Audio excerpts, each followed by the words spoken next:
Okay, so we're back for another reading of Walking on Cinders. Changed up the location again this time. We're doing some recording already this evening, so it made sense to use this place for tonight's reading.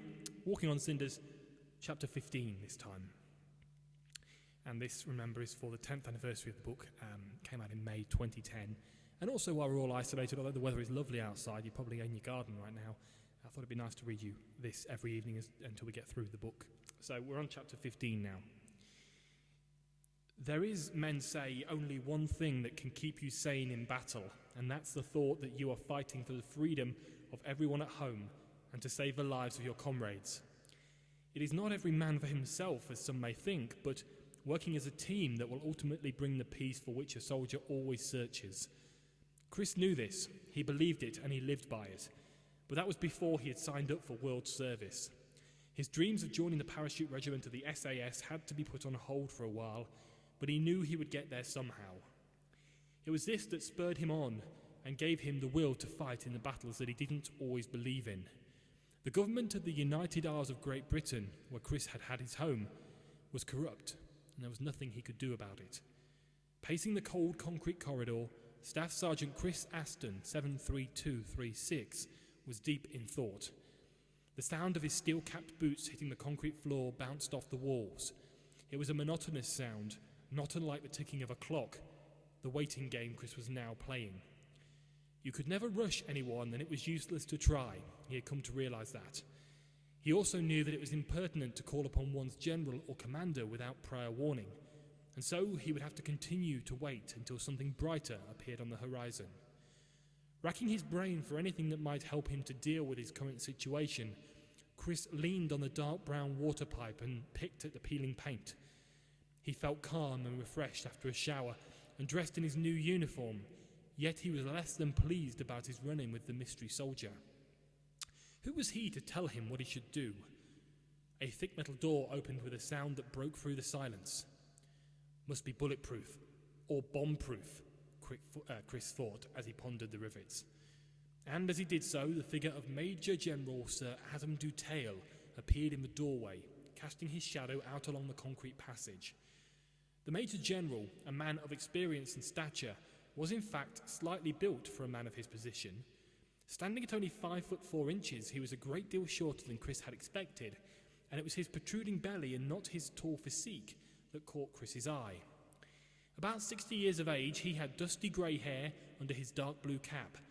His eyes were tired and hard, and he seemed to have a peculiar way of staring at his men. His posture was pompous and officious, although the average soldier would quite plausibly tower over him. Gesturing with his right hand, Major General Dutheil prompted Chris into the office and to take a seat amongst the dahlias. Chris immediately noticed how grand the room was compared with the corridor outside.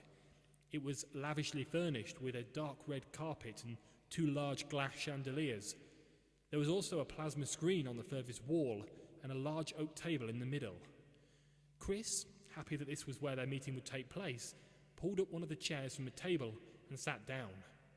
Beside him was a large space into which Adam Dutheil drew one of the comfy armchairs, took a seat himself, and began to speak. Dutheil had an immediate air of authority which worried Chris, since it was reminiscent of generals he had known in London. Such times were best forgotten. Well, the Major General began, taking a sip from his glass. Chris Aston, we weren't expecting to see you here so very soon. Chris fidgeted uneasily in his seat and wondered if this man knew something that he didn't. For a few moments there was silence. Dutheil appeared to be planning his next move.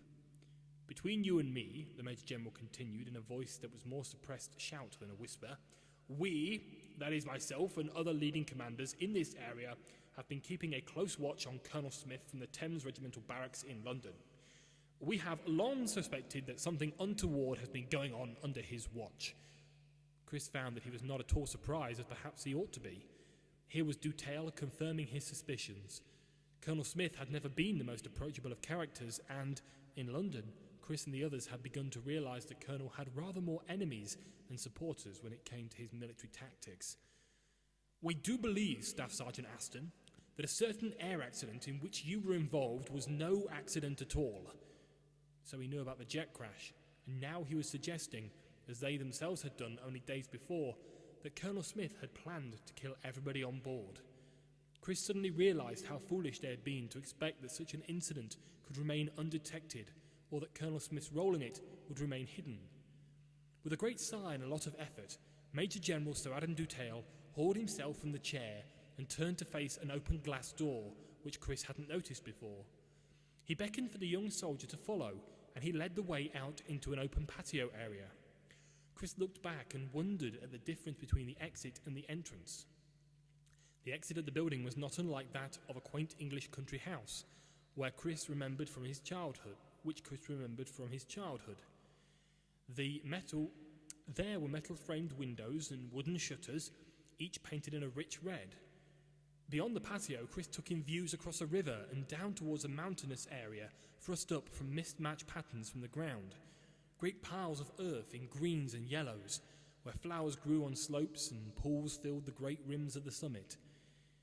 "I see you are impressed with this view, as I was when I first arrived at the barracks," Dutale began again, his voice carrying on the wind. "That's the Chaine Des Puys, a wonder of French beauty, and a stronghold which may just win us the war." The view was almost surreal, even as if they were standing before it, and both men knew that such beauty would easily be ravaged if the battle were to take place down there. Chris couldn't help but notice how the fresh air had changed this man. He was far calmer now, and Chris himself had relaxed to a point where he might even enter into a conversation. After all, he felt sure that he would need as much detail as possible before he could make an accurate and informed decision about his own future. "What you must understand, Chris, is that war is all about money. For years, centuries even, there have been people who supported the fighting simply because they could make a profit from it." They were now walking amongst the ornamental rose beds, and as the Major General paused for breath, Chris wondered where the conversation was taking them. "Now, out of all of those people who can make money from war, the arms race in the First and Second World Wars was where industrialists earned their profit.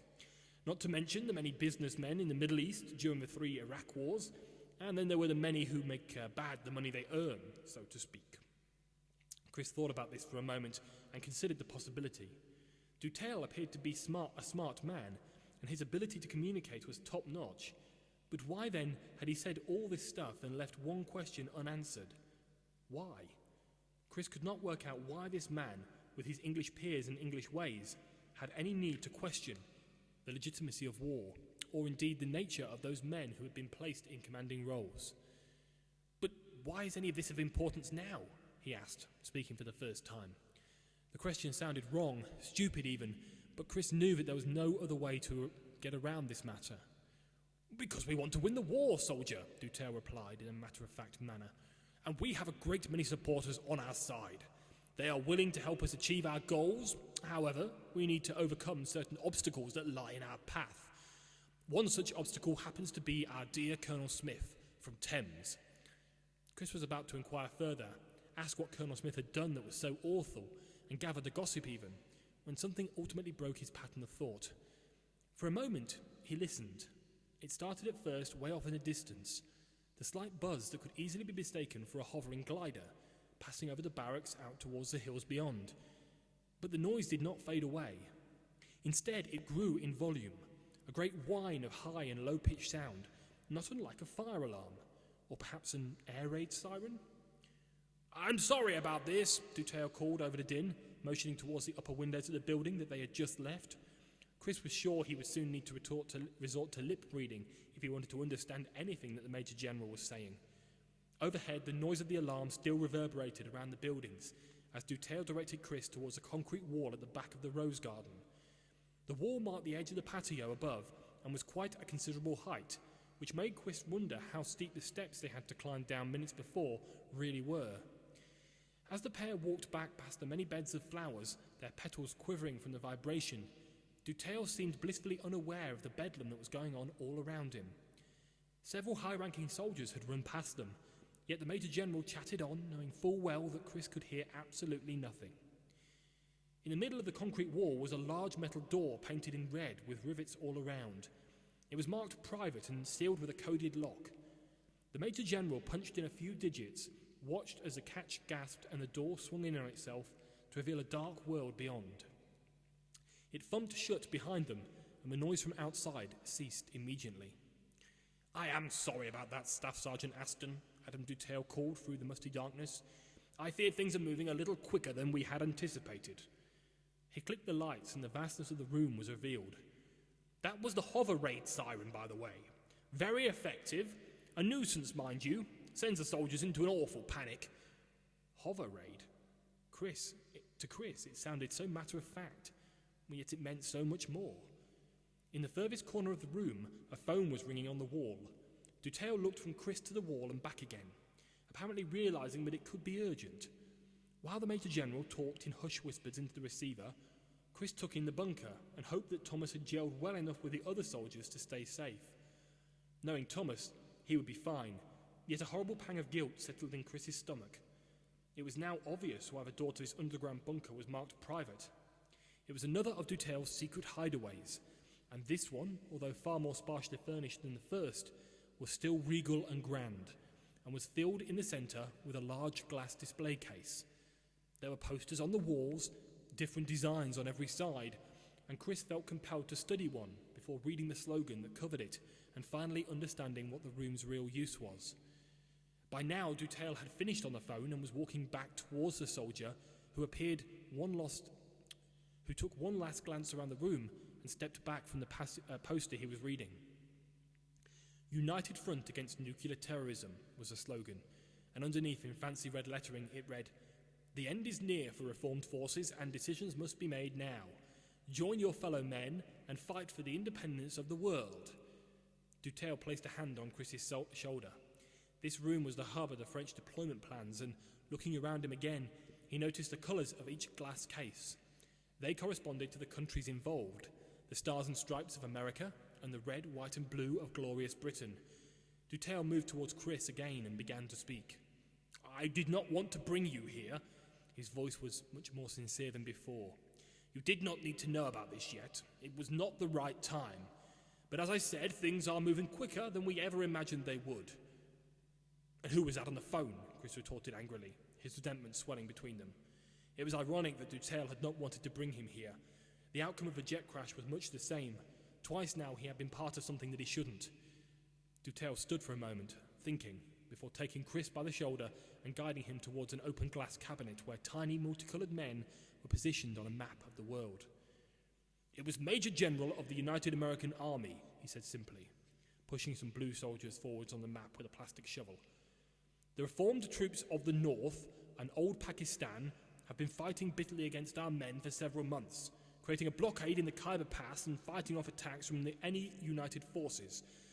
But in the last few days, the men have been tiring and have become sluggish in their behaviour.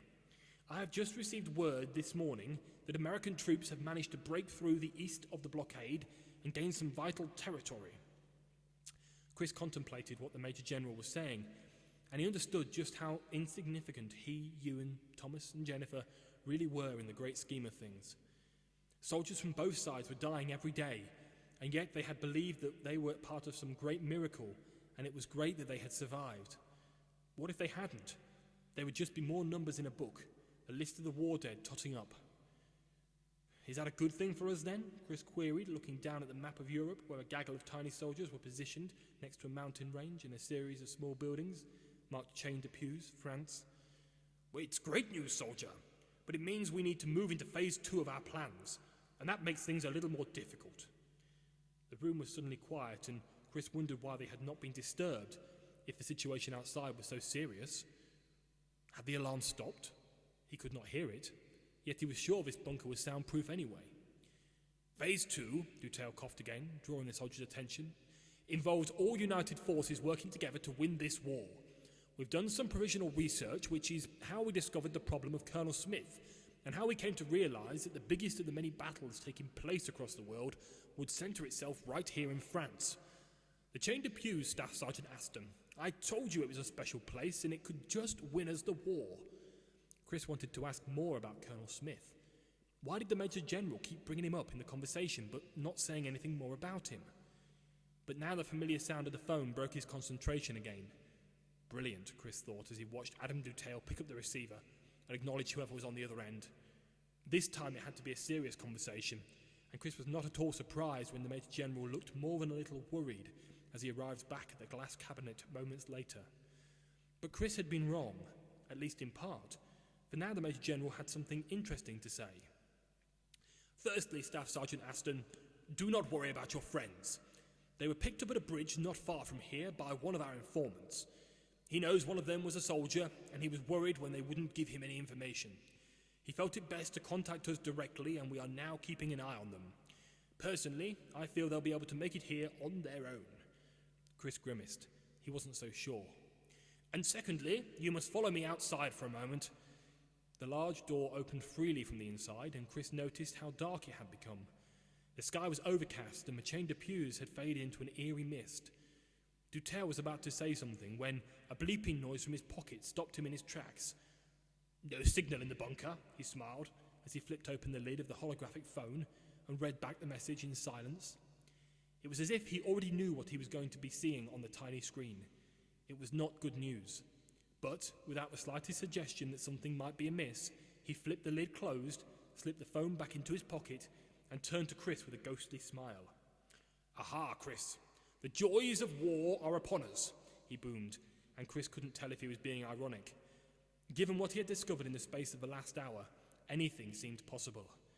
"You know, Staff Sergeant Aston, you really did arrive just at the right time. Now you can watch the fighting from up here, or you can take part in the battle. The decision is entirely up to you." So that was chapter 15 of my novel, Walking on Cinders. I will be back tomorrow evening with chapter 16 as we will continue the story.